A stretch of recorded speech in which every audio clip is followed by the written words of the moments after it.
Hello everyone, it's me, Loro here again. Today we are going to see my Azalea Blitz build against Dash. If you like flesh and blood content and want to learn more about it, I recommend you subscribe to this channel. And if you want to see your comment on the beginning of my video, I will put the instructions for that at the end of the video. But let's get right into the thing that you came here for. So, alright, this is purely against Dash, this deck. We had a tournament where you can fix your deck for each opponent. If you want to balance this, by all means, you should do that. It may work against someone else, but this is purely designed against Dash, because Dash has one great weakness that I noticed. Dash won't usually buff her attacks. I have not seen that many times happening. That is her weakness. That's why defense reactions are great against Dash. Dash will run out of power because she needs to attack many times in a row, and she will boost. When she uses one card, she burns one card from her deck for the boost cost. That is why defense reactions are very nice against her. So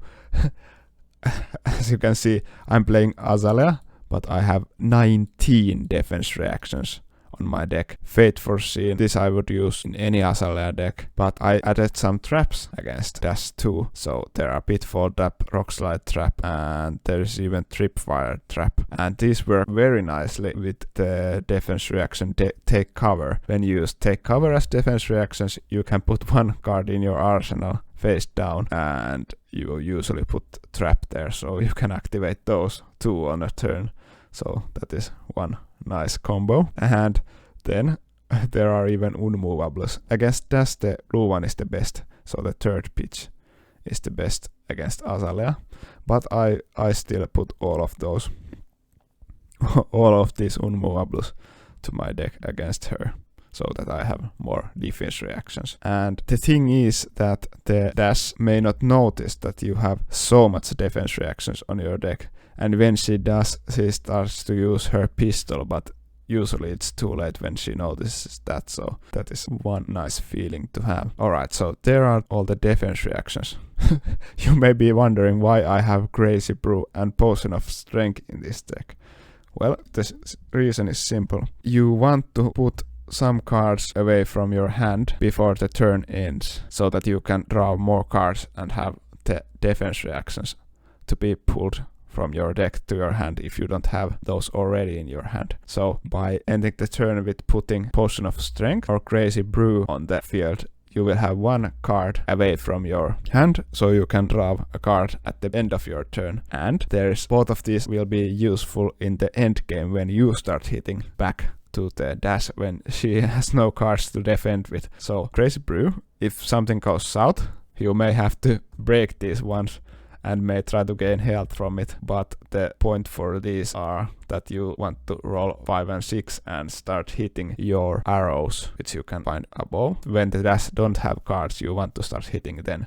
And so are the Potion of Strength. They are little buffs for your attack, so you can finish her off when she is not able to defend anymore. So that is why there are few potions there. Alright, and then the arrows. Endless Arrow 2 is needed because you want to have as much arrows as possible in your deck. If you drop these and have to shoot them, you want to do some damage and you want to keep the card, so this comes to your hand after it hits. Dash you either defense with their cards, which is good for you, and Endless Arrow has 4 damage, and usually cards have 3 block in them, so Dash needs to use 2 of her cards for this not to hit, or she has to use her equipment to defend against this one. So Endless Arrows are very much needed in this combo, and so are Salvage Shot. Even the yellow ones are great because it has 4 damage, and if it hits, it is put on bottom of your deck, so your deck won't run out when Dash's deck will run out. So 4 of Salvage Shot, very great. And if you just need to control what Dash is doing, Rathe in the Ledger is very great, and all of the other cards are, well, just for doing damage. And if you need to harass Dash in some point, there are some possibilities for that too. And Rathe in the Ledger is great if the Dash starts using her pistol. The pistol has 2 actions. The one has go again, but when you use Rathe in the Ledger, Dash can only use 1 action, so she can only reload or only shoot. So that is why Dread in the Ledger is also great at the end game if she starts using her pistol. So, and then we have one instant Feign Death. I think 2 Feign Deaths are too much, but you may use 2 if the enemy dash has maximum velocity.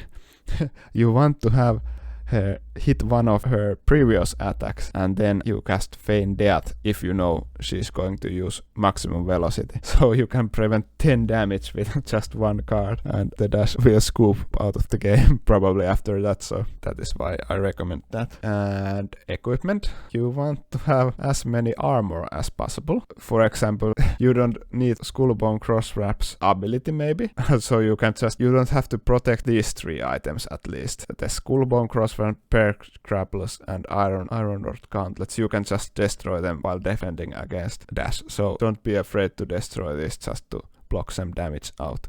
Further Spring Tunic is something that I would try to keep as late as possible. It is good for example, playing Unmovables and other cards in your deck. Oh yeah, and the brews, both of the potions are great for pitching for unmovable if nothing else. Those are great for that too. This synergy in this deck is great. But yeah, try to keep the Fyndal Spring Tunic alive as much as possible, but these other ones you can sacrifice. But don't be afraid to sacrifice Spring Tunic also if you have the opportunity for that. And usually if you are using defense reactions, you may want to have Redliner, but in this deck the drawing of cards is important because you can basically change your arrows to defense reactions with this Death Dealer's ability, so that is why Death Dealer is something that I would recommend. But yeah, that is basically my Crazy Brew Azalea deck against dash. If this guide helped you and gave you more perspective what Azalea can be, this is a weirdest build I have ever built, but it seems to work, so as long as it works, it's not stupid, right? I hope you hit that subscribe button, and for those who want to see their comment on the beginning of my next video, well, it's not maybe the next video, but usually next good video. There are lots of highlights on my video coming every week, so but most of my big videos you will see your comment when you have to go to the Buy Me a Coffee site and become a supporter. Yeah, it costs money, but it supports me. Don't use your money if you don't want to support me, but yeah. Please support me. I need more cards. I need more cards. I hope I'll see you on my next video, so bye.